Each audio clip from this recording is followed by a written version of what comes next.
ये आकाशवाणी है। चर्चा का विषय है, कार्यक्रम में प्रस्तुत है ब्रिक्स शिखर सम्मेलन 2024 पर परिचर्चा। इसमें भाग ले रहे हैं पूर्व राजनयिक अनिल वाधवा और अंतर्राष्ट्रीय मामलों के जानकार स्वर्ण सिंह। कार्यक्रम का संचालन कर रहे हैं वरिष्ठ पत्रकार मुकेश कौशिक। रूस के तातारस्तान प्रोविंस की राजधानी काजान में पिछले 2 दिन में जो कुछ हुआ उसे सिर्फ ब्रिक्स समिट कहना नाइंसाफी होगी, क्योंकि इन 2 दिन में लगातार, चाहे वो साइडलाइंस में हो या ब्रिक्स के मंच पर हो, कुछ ऐसा हुआ जिसको हम इतिहास बनते हुए देखना कहते हैं। और इतिहास बनते ही नहीं, ये काजान एक मील का पत्थर कहलाएगा हर मायने में। भारत चीन संबंधों के मायने में, भारत रूस संबंधों के मायने में, भारत ईरान संबंधों के मायने में, भारत की वहां पर मौजूदगी और महत्ता के मायने में, और इसके अलावा खुद जो ब्रिक्स के मंच पर हुआ वो पूरी दुनिया के लिए बहुत महत्वपूर्ण हो जाता है। हम इस पूरी समिट की अलग अलग स्ट्रक्चर में बात करेंगे और उसके लिए सबसे पहले हम उस ओर चलेंगे जो सबसे आखिर में हुआ, यानी कि प्रधानमंत्री नरेंद्र मोदी की जो चीन के राष्ट्रपति शी जिनपिंग हैं उनसे मुलाकात। और इस मुलाकात पर ही नहीं बल्कि पूरी ब्रिक्स समिट पर विचार मंथन के लिए हमारे बीच में मौजूद हैं जवाहरलाल नेहरू विश्वविद्यालय के प्रोफेसर स्वर्ण सिंह, जो अंतर्राष्ट्रीय मामलों में अपने आप में हस्ताक्षर हैं। और इस प्रोग्राम में जुड़ रहे हैं पूर्व राजनयिक अनिल वाधवा, वो हमारे बीच में होंगे। इस परत की पहली कड़ी जो आखिर में खुली, प्रोफेसर स्वर्ण सिंह, आपको कैसे देखते हैं कि 5 साल बाद नरेंद्र मोदी जी और शी जिनपिंग आमने सामने बैठे और एक बड़ा इतिहास रचा गया? मुझे लगता है कि न्यूज़पेपर्स में कल की हेडलाइन यही होनी चाहिए कि भारत के प्रधानमंत्री की चीन के राष्ट्रपति से बात हुई और उसमें क्या कहा गया और क्या निर्णय लिए गए। भारत के नजरिए से ये अपने आप में बहुत महत्वपूर्ण अध्याय था इस साल की ब्रिक्स शिखर सम्मेलन में। और उसमें यह भी समझना जरूरी हो जाता है कि भारत और चीन दोनों बड़ी तेजी से बदलते हुए समाज हैं, उभरती हुई शक्तियां हैं, और उस नजरिए से दोनों के कुछ तो चुनौतियां अपने इतिहास से हैं और कुछ आने वाले भविष्य को लेकर भी कुछ चुनौतियां हैं जो संबंधों को एक जटिल चुनौती की तरह से पेश करते हैं। तो कम से कम यदि सीमा विवाद पर ही ध्यान दें तो जैसा कहा जा रहा है कि इस सोमवार को एक संधि पर सर्वसम्मति बनी दोनों तरफ से, जिसमें वहां के जो मवेशी हैं उनके चराने के लिए और जो फौज है उसकी गश्त के लिए क्या प्रबंधन होना चाहिए, 2 जगहों में, देपसांग और देमचौक में, जो अभी तक जिन पे सोच साझी नहीं हो पाई थी, उस पर संधि हुई है। केवल इन 2 चीजों को, पेट्रोलिंग को लेकर और ग्रेजिंग को लेकर, और इन 2 खास जगहों पर। पर उसके अलावा और कई अभी तक चीजें करनी बाकी हैं, जैसे दोनों तरफ से अपनी सेनाओं को पीछे हटाना है, फिर उसको डी एस्केलेशन, मतलब जो तनाव है उसको कम करना है, वापस पीस एंड ट्रैंक्विलिटी की स्टेज को जाने की कोशिश करनी है, और फरवरी 2020 में जो हालात थे वहां पहुंचने की एक कोशिश है। और फिर वहां पहुंचने के बाद जो समस्या है सीमा की, उसको कैसे सुलझाया जाए, ये लंबी दौड़ का एक तरह से किस्सा है। उसके अलावा उभरती हुई शक्तियों के परस्पर आपसी संबंधों पर शंकाएं नहीं है। उनका जो योगदान अपने पूरे क्षेत्र में होना है, पूरे विश्व में होना है, भविष्य में होना है, उसको लेकर भी कई तालमेल बनाने की जरूरत है। उनमें भी कभी कभी चुनौतियां नजर आती हैं।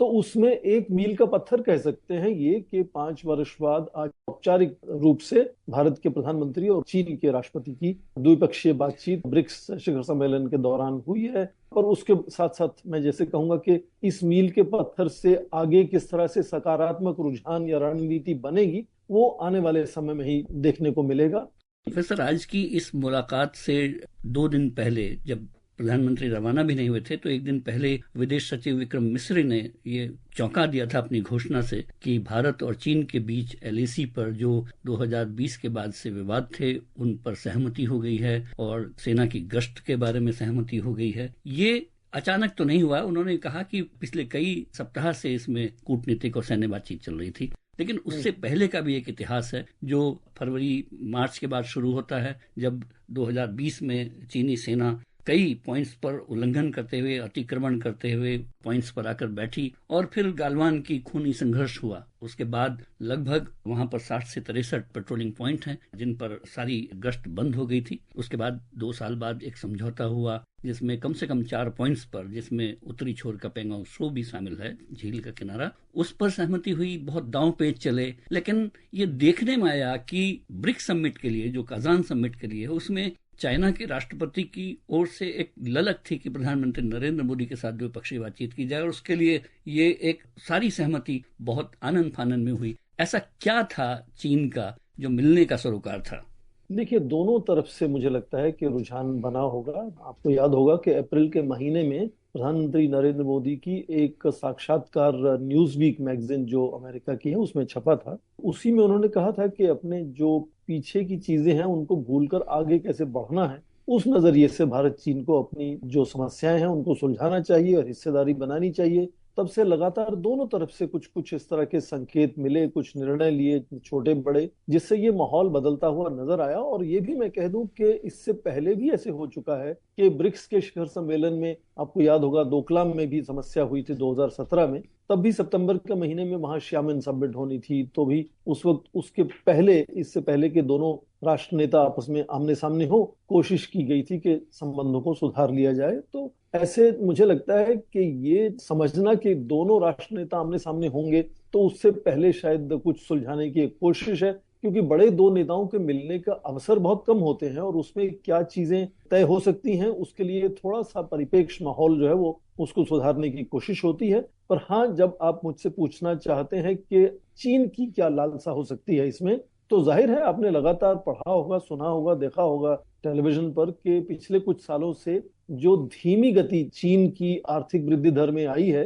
वो लगातार वहां चिंता बनी हुई है उनके नेतृत्व के लिए। और ठीक इसी समय में भारत का वृद्धि दर लगातार तेजी से बढ़ता हुआ नजर आता है, करीब करीब 8% तक छू चुका है। तो जाहिर है कि जिस आर्थिक व्यवस्था में तेजी से वृद्धि आ रही हो उससे जुड़ने में चीन का फायदा है। ठीक उसी तरह से जैसे 90 के दशक में भारत ने ये दक्षिण पूर्व एशिया की टाइगर इकोनॉमी से लुक ईस्ट करके जुड़ने की कोशिश की थी। तो ये कह सकते हैं कि अपने आर्थिक उत्थान के लिए, अपनी चुनौतियों को थोड़ा सुधारने के लिए हो सकता है कि चीन को लगा हो कि भारत से यदि संबंध सुधरते हैं तो व्यापार में, निवेश में तेजी आ सकती है। अब देखें, पड़ोसी देश पाकिस्तान में केवल $300 बिलियन की उनकी इकोनॉमी है और चीन वहां 62 या $65 बिलियन निवेश करना चाहता है। तो चीन के नजरिए से देखें तो करीब करीब $4 ट्रिलियन की इकोनॉमी जो भारत की है, वहां चीन आराम से 200 या 250 बिलियन निवेश करने की सोच रख सकता है। यहाँ उसको पर डॉलर रिटर्न, मतलब प्रॉफिट उसको होने की पूरी उम्मीद बन सकती है। अभी केवल $25 बिलियन के आसपास निवेश है। तो चीन की अपनी सोच जो निवेश व्यापार को लेकर है उसको लेकर भी हो सकता है, यदि आप पूछें कि उनको खास क्या लालसा हो सकती है कि संबंध सुधर जाएं, तो कई कारणों में ये भी एक कारण उसमें शायद जोड़कर देख सकते हैं कि भारत की छवि में भी बदलाव आया है। भारत जिस तरह से इस वक्त ब्रिक्स शिखर सम्मेलन में नजर आ रहा है, जैसा आपने कहा कि वो कई दूसरे बड़े नेताओं से बातचीत हो रही है, भारत के प्रधानमंत्री की ईरान के नए राष्ट्रपति से बातचीत हुई है, और उसके साथ साथ भारत केवल बहुपक्षीय शिखर सम्मेलन में ही शामिल नहीं है, वहां लगातार इस कोशिश में भी है कि किस तरह से भारत के योगदान से जो यूक्रेन संकट है उसमें जल्द से जल्द उसको रोका जा सके और शांति बहाल की जा सके। कहीं ऐसा तो नहीं लगता कि पूरी दुनिया की व्यवस्था काजान में करवट लेती दिख रही है? जैसे कि भारत चीन के करीब आए, रशिया की पूरी मंशा थी कि एक सहज वातावरण में शी जिनपिंग और मोदी के बीच बातचीत हो, तीनों एक साथ वहां पर एक कदम से कदम मार्च करते हुए दिखाई दिए आज शाम को। और एक मेजबान के रूप में रूस की पूरी ये कोशिश थी कि भारत, चीन, रूस की एक पूरी धुरी, और जिसमें ईरान भी शामिल हो, और ईरान को एक सदस्य के रूप में भी ब्रिक्स में लिया गया। तो ऐसा लगता है कि जो डिवाइड है पूरी दुनिया का, उसमें वो रूस की कोशिश ये है कि उसमें एशिया की आवाज पूरी दुनिया में ज्यादा हो और वेस्ट की आवाज को वो मैचिंग करती हुई हो। आपने यदि देखी होंगी तस्वीरें कल के रात्रि भोज की, वहां जो तीन बड़े नेताओं की, राष्ट्रपति पुतिन, राष्ट्रपति शी जिनपिंग और प्रधानमंत्री मोदी की जो बॉडी लैंग्वेज उसमें नजर आ रही है, वो एक नया उत्साह एक तरह से और आपस में तालमेल बेहतर होने की और इशारा करता है, उस तरह से मुझे लगता है।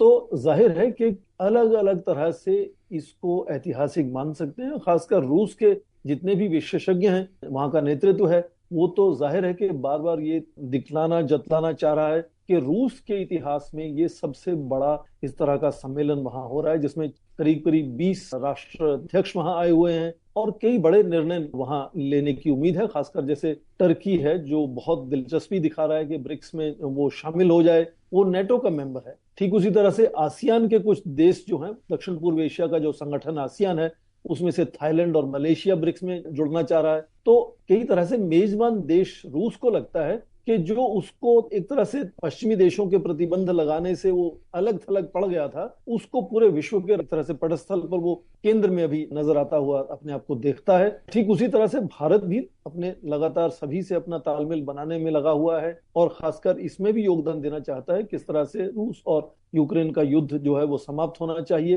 भारत क्या कर सकता है, अलग अलग तरह से इन सब राष्ट्रों को आगे बढ़ाने, विकास की ओर ले जाने में, ये प्रधानमंत्री के भाषण में साफ नजर आया। उन्होंने एक तो सैद्धांतिक तौर पर बातें की, फिर उसको खास यथार्थवाद में क्या क्या भारत किस तरह के इनिशिएटिव ले चुका है, उसमें कैसे ब्रिक्स देश शामिल हो सकते हैं, और जो आपने कही पश्चिमी देशों से अलग होकर एक अपना नया ढांचा बनाना चाहता है, वो भी बात कुछ हद तक सही है। खासकर रूस और चीन का रुझान अक्सर रहता है कि पश्चिमी देशों के जो संस्थान हैं पश्चिमी देशों के नेतृत्व में, उससे अलग, क्योंकि उनको लगता है कि उसमें वो इन देशों का प्रतिनिधित्व नजर नहीं आता है, तो अलग से ब्रिक्स को तैयार करने का, जो न्यू डेवलपमेंट बैंक को तैयार करने का, अभी अपनी एक मनी एक्सचेंज की जो एजेंसी है उसको तैयार करने का, जो स्विफ्ट है उसको रूस को एक्सेस नहीं रह गया, तो कुछ हद तक है। पर वहां इस माहौल में आप देखें तो भारत एक ब्रिज बिल्डिंग में पूरा ध्यान भारत का है कि नॉर्थ साउथ ईस्ट वेस्ट को किस तरह से लेकर मिलकर साथ आगे बढ़ने की कोशिश हो। चीजों में रिफॉर्म, प्रधानमंत्री ने अपने भाषण में कहा कि इंटरनेशनल इंस्टीट्यूशंस जो हैं, जो अंतर्राष्ट्रीय संस्थान है, उसमें रिफॉर्म लाने की जरूरत है, ना कि उनको नकारने की जरूरत है। तो ये एक तरह से भारत का जो रुझान है वो सबको साथ लेकर चलने का है, वो साफ नजर आता है भारत के प्रधानमंत्री के भाषण में वहां। और भारत की बदलती हुई छवि से जाहिर है कि सभी देश अपने आप को इस तरह से पाते हैं कि उनकी दिलचस्पी है भारत से जुड़ने की। और भारत ने भी अपने भाषण में, प्रधानमंत्री ने कहा कि नए पार्टनर देश जुड़ने चाहिए, इनका स्वागत है। और उसके अलावा नॉन ट्रेडिशनल सिक्योरिटी में भारत क्या योगदान कर सकता है, वेलनेस में, इकोनॉमिक डेवलपमेंट में क्या कर सकता है, तो अलग अलग देश अपने अपने नजरिए से वहां हैं। और मुझे लगता है कि पूरे समुदाय या समूह के नजरिए से आप देखें तो ब्रिक्स जो है वो लगातार एक आकर्षित समुदाय बनता हुआ नजर आता है। इसीलिए आप देखें कि इस बार 34 देशों ने अपना औपचारिक रूप से अपनी दिलचस्पी जाहिर की है उससे जुड़ने के लिए। तो कितने उसमें जुड़ पाएंगे ये कल हमको शायद पता चलेगा। पर ब्रिक्स का जाहिर है कि एक पैरेलल प्लेटफॉर्म होने का, एक अल्टरनेटिव प्लेटफॉर्म होने का जो पूरा आकर्षण है पूरे ग्लोबल साउथ में, और रूस, चीन और भारत ग्लोबल साउथ का एक तरह से नेतृत्व भी करते हैं। हालांकि उनकी रणनीतियों में हमेशा इधर थोड़ा सा फर्क रहता है, उसमें भी तालमेल बनाने की जरूरत है। तो किस तरह से ब्रिक्स को आगे ले जाकर ये सब जो बड़े देश हैं, खासकर चीन, रूस और भारत, उसको एक दिशा निर्देश दे सकते हैं। मुझे लगता है कि कई नजरिए से, अलग अलग तरीके से इसको मील का पत्थर के नजरिए से देख सकते हैं, ऐतिहासिक क्षण की नजरिए से देख सकते हैं, इन्फ्लेक्शन पॉइंट के नजरिए से देख सकते हैं। तो किस नजरिए से आप इस शिखर सम्मेलन को देखते हैं, वो उससे आपका विश्लेषण होगा कि आपको क्या लगता है कि ऐतिहासिक बैठक है या ये मील का पत्थर है या कुछ इन्फ्लेक्शन पॉइंट है भारत चीन संबंधों में भी। मैंने जैसे कहा कि इसको इन्फ्लेक्शन पॉइंट मान सकते हैं, हो सकता है भविष्य में मील का पत्थर भी माना जाए। प्रोफेसर, पिछले साल जब G20 समिट भारत ने मेजबानी की थी तो उसमें पुतिन की और शी जिनपिंग की मौजूदगी नहीं हो पाई थी। फिर इसके बावजूद भारत में जो प्रस्ताव पारित हुआ था यूक्रेन पर, उसमें सब लोग सहमत थे। वो बहुत दिनों बाद कोई ऐसा प्रस्ताव था जिसमें सहमति हुई थी। ऐसा लगता है कि कहीं G20 की जो एक समिट है वो उसके सामने काउंटर बन के आई है ब्रिक्स, और उसमें भी ग्लोबल साउथ की पूरी आवाज है, एशिया की पूरी आवाज है। मुझे लगता है कि भारत का जो संस्कृति है, जो दर्शन है, वो भारत की विदेश नीति में साफ नजर आता है। भारत इन संस्थानों को किसी का विकल्प नहीं मानता है, किसी का पिछलग्गू नहीं मानता है। हर संस्थान का अपना एक योगदान है अंतर्राष्ट्रीय स्तर पर, और भारत उस तरह से जुड़ना चाहता है। जब भारत को एक अवसर मिला कि G20 की वो अध्यक्षता करे, तो भारत ने अपना रुझान उसमें दिखाया है कि वो पूरे विश्व को एक परिवार की तरह देखता है, ग्लोबल साउथ को जो विकसित देश हैं उनके साथ जोड़ना चाहता है। इसीलिए अफ्रीकन यूनियन को न केवल उन्होंने प्रस्ताव किया, पर उनको सदस्य बनाकर वहां बैठक में बिठा दिया, ताकि अब जो G7 के देश हैं, जो धीरे धीरे G20 में तेजी से उभरती हुई जो अर्थव्यवस्थाएं हैं उनसे जुड़ने वाले थे, अब वो सारे ग्लोबल साउथ के देशों से भी जुड़ते हुए नजर आते हैं। तो G20 अपने आप में एक बहुत ही, ये कहें कि खास एक समुदाय है, संगठन है। ठीक उसी तरह से ब्रिक्स भी अपने आप में एक बहुत खास समुदाय है। केवल उसमें फर्क यह है कि ब्रिक्स देशों में अभी फिलहाल कोई भी सदस्य पश्चिमी देशों का नहीं है। तो कभी कभी लोग इसको एंटी वेस्ट भी कहने की कोशिश करते हैं।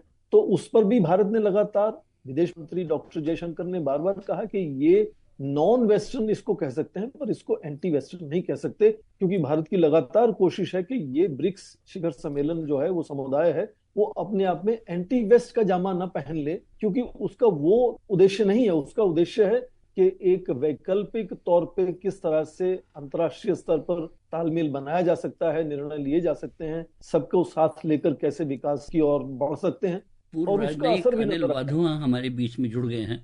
वाधवा जी, जो आज 5 साल बाद एक इतिहास रचा गया है, महाबलीपुरम में जो आखिरी मुलाकात हुई थी मोदी और शी जिनपिंग की, उसके बाद आज ये मुलाकात संभव हो पाई, किस तरह से देखते हैं इस ऐतिहासिक मुलाकात को आप? तो जैसा कि आपने कहा, इस बातचीत के बारे में काफी सालों से प्रयास चल रहा था, और जो बॉर्डर का इशू है, लाइन ऑफ एक्चुअल कंट्रोल का इशू है, उसमें हमने देखा है कि गलवान के बाद एक तो काफी दोनों तरफ से बिल्डअप भी हुआ है, और दोनों तरफ से 50,000 सैनिक दोनों तरफ से तैनात किए गए हैं, इंफ्रास्ट्रक्चर की डेवलपमेंट हुई है। इसके चलते लगातार प्रयास दोनों देश करते रहे कि अगर डिसएंगेजमेंट की बात करी जाए और पेट्रोलिंग, जो भारत के लिए बहुत ही इम्पोर्टेंट मुद्दा था, उसके ऊपर 1 साल से हम सुनते आ रहे हैं कि सहमति बनने जा रही है, लेकिन हो नहीं पाई थी। तो वो ब्रिक्स समिट के ठीक पहले इसके ऊपर जो सहमति बनी है, मेरे ख्याल से ये बहुत ही अच्छी खबर है, क्योंकि पहले डिसएंगेजमेंट होगा और पेट्रोलिंग किस तरह इसको इम्प्लीमेंट किया जाएगा, वो भी एक बहुत बड़ा इम्पोर्टेंट मुद्दा है। जैसे कि फॉरेन सेक्रेटरी मिश्री जी ने ब्रीफिंग के दौरान कहा था कि पेट्रोलिंग पॉइंट पे जो सहमति बनी है, उसको लेकर आगे बात बढ़ेगी और फिर उसके बाद डी एस्केलेशन होगी। लेकिन हमारे आर्मी चीफ ने ये साफ कर दिया है कि उनके हिसाब से डिसएंगेजमेंट जो है, उसका मतलब यह है कि 2020 में जिस तरह की स्थिति थी बॉर्डर के ऊपर, उस स्थिति पर दोनों देशों को जाना पड़ेगा। बदलते दौर में बेहतर इंफ्रास्ट्रक्चर की आवश्यकता पर जोर देते हुए प्रधानमंत्री मोदी ने कहा कि साथ मिलकर ब्रिक्स बड़े लक्ष्यों को हासिल कर सकता है। ब्रिक्स के सभी देशों में इंफ्रास्ट्रक्चर के निर्माण पर विशेष रूप से बल दिया जा रहा है। भारत में मल्टी मॉडल कनेक्टिविटी को तेजी से बढ़ाने के लिए हमने गति शक्ति पोर्टल बनाया है। इससे इंफ्रास्ट्रक्चर विकास के लिए इंटीग्रेटेड प्लानिंग और इम्प्लीमेंटेशन में मदद मिली है और लॉजिस्टिक कॉस्ट कम हुई है। हमारे अनुभव आप सभी के साथ साझा करने में हमें खुशी होगी। 3 नेता एक साथ दिखाई दे रहे हैं, पुतिन, मोदी, शी जिनपिंग। लेकिन ये पूरी मुलाकातें ऐसे समय में हुई हैं जब यूक्रेन में युद्ध जारी है और इसराइल हमास के बीच की जंग जारी है। पूरी दुनिया इस समिट को देख रही थी। क्या संदेश हो सकता है इस ब्रिक्स समिट का, इन तीनों देशों के नेताओं का एक साथ होने का?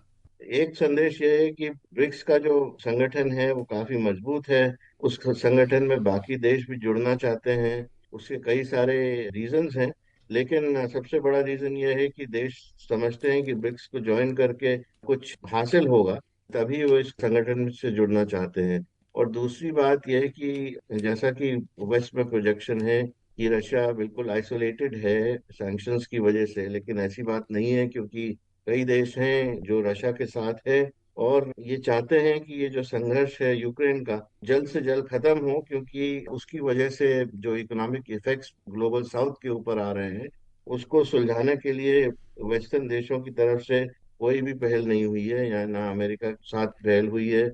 और जो ब्रिक्स के देश हैं वहीं से ये पहल हो सकती है। और जैसे प्राइम मिनिस्टर मोदी ने इस ब्रिक्स समिट में साफ करा है कि ये जितने भी संघर्ष अभी चल रहे हैं, जो युद्ध चल रहे हैं, इनका सोल्यूशन यही है कि डिप्लोमेसी और बातचीत के द्वारा इनको सॉल्व किया जाए।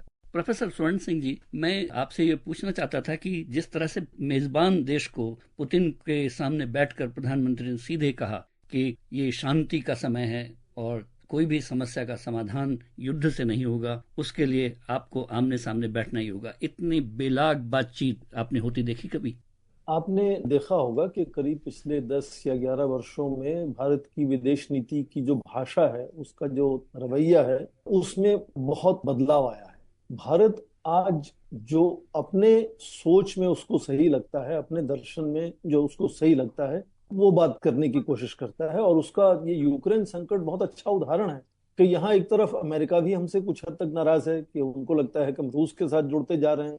ठीक उसी तरह से रूस को भी लगता है कभी कभी कि हम अमेरिका की भाषा में बात करते हैं। जैसे प्रधानमंत्री ने कहा कि ये युद्ध का समय नहीं है, प्रधानमंत्री ने कहा कि किसी को यूनिलैटरली अंतर्राष्ट्रीय सीमाएं बदलने का हक नहीं है। तो जो भारत को लगता है कि सैद्धांतिक तौर पर बात सही है, वो बात भारत आज रखने में अपने आप को सक्षम पाता है।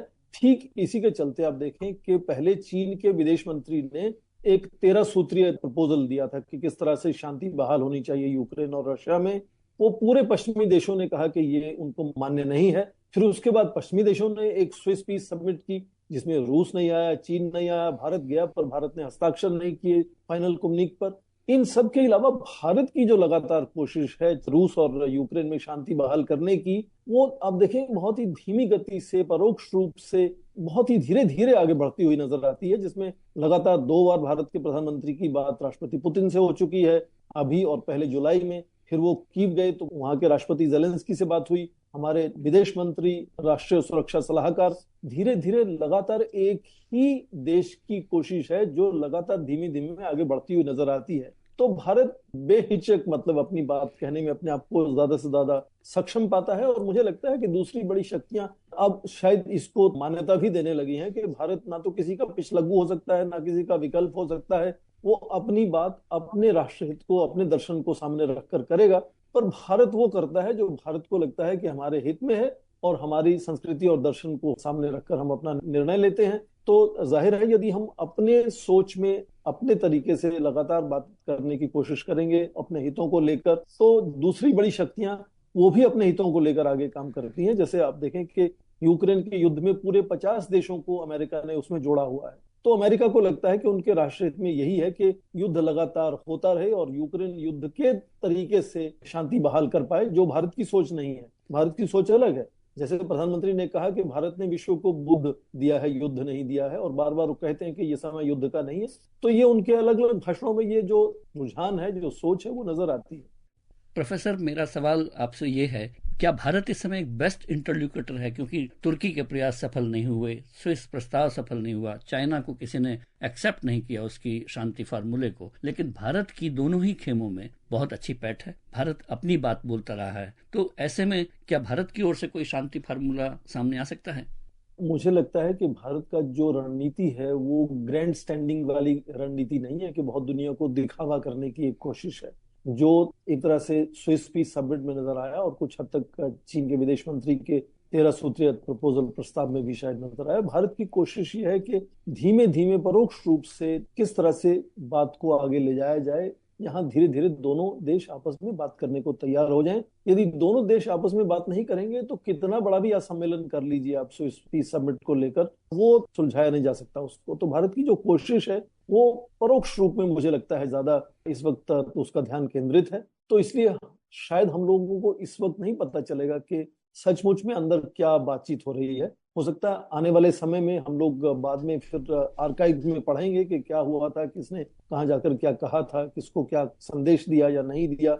ऐसे कुछ अटकलें पश्चिमी देशों के मीडिया में लगी। जो प्रधानमंत्री हैं भारत के, वो रूस का संदेश यूक्रेन लेके जा रहे हैं। पर जैसा भारत ने अक्सर कहा है कि भारत को किसी का संदेश ले जाने की जरूरत नहीं, भारत का अपना संदेश है, और अपना संदेश भारत दोनों तरफ ले जाकर उनसे बात करता है, समझाने की कोशिश करता है। और क्योंकि फिलहाल जो है भारत की कोशिशें बंद नहीं हुई हैं, इससे साफ जाहिर है कि भारत जो है वो धीरे धीरे जो है वो प्रगति की ओर बढ़ रहा है। कब उसके नतीजे सामने आएंगे ये कहना मुश्किल होगा, पर अभी तक बातचीत लगातार चल ही रही है। इसका मतलब धीरे धीरे ये प्रगति की ओर भी बढ़ रही है। इसके क्या बाद में परिणाम होंगे वो बाद में देखा जाएगा। कब ये भारत सक्षम होता है कि दोनों देशों की सीधी बातचीत शुरू हो जाए, उसके बाद उन दोनों देशों की जिम्मेदारी है कि किस तरह से वो वापस शांति बहाल करते हैं। पर इतनी देर तक किसी भी देश का जो है वो कोशिश है वहां शांति बहाल करने की नहीं हुई है। जाहिर है कि इसके कुछ न कुछ परिणाम तो अपेक्षित होने ही चाहिए।